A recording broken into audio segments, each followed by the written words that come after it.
जरा सोचो, एक ऐसी गुड़िया जिसे आप अपनी अलमारी में रखते हैं, लेकिन सुबह उठते ही वो सोफे पर बैठी मुस्कुरा रही हो, कभी कुर्सी पर, कभी दरवाजे के पास और कभी ऐन आपके बेड के किनारे।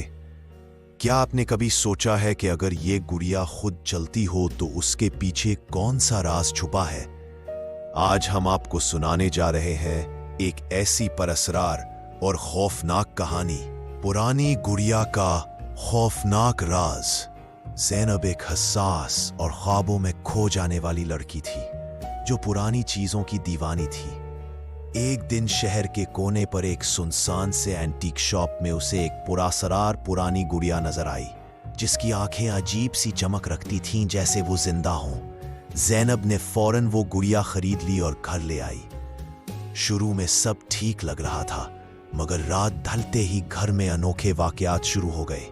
गुड़िया कभी सोफे पर बैठ जाती, कभी कुर्सी पर और कभी ऐन कमरे के बीच में मिलती, हालांकि ज़ैनब ने उसे दूसरी जगह रखा होता।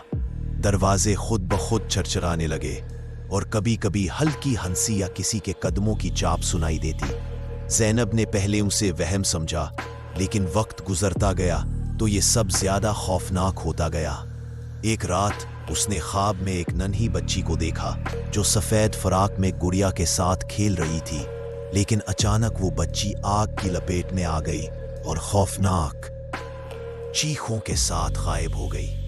ज़ैनब हड़बड़ाकर जाग उठी और गुड़िया उसके बिल्कुल करीब बैठी थी, जैसे अपनी तरफ बुलाती हो। ज़ैनब को पता चला कि ये गुड़िया किसी जमाने में एक अमीर घराने की 8 साला बच्ची आलिया की थी।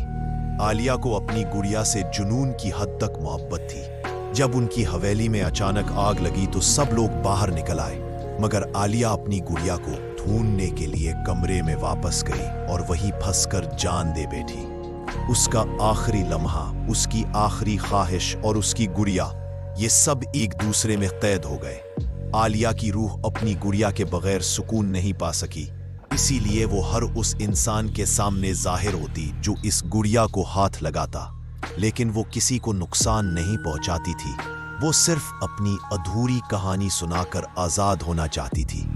ज़ैनब को जब यह हकीकत समझ आई तो वो डरी जरूर, मगर उसके दिल में आलिया के लिए हमदर्दी पैदा हो गई। उसने फैसला किया कि वो गुड़िया को वापस उसी पुरानी हवेली में ले जाएगी। जैसे ही उसने गुड़िया को कमरे के कोने में रखा, अचानक सर्द हवा के झोंके चलने लगे और ज़ैनब को यूं महसूस हुआ जैसे किसी ने सुकून की सांस ली हो। लम्हा भर को एक मदहम सी रोशनी उभरी और आलिया की मुस्कुराती हुई मासूम शबीहा ज़ैनब के सामने आई। उसने आहिस्ता से कहा, शुक्रिया, अब मैं आजाद हूं। और फिर वो मंजर गायब हो गया। उस दिन के बाद गुड़िया बिल्कुल आम हो गई, ना कोई हरकत, ना कोई आवाज, ना कोई साया।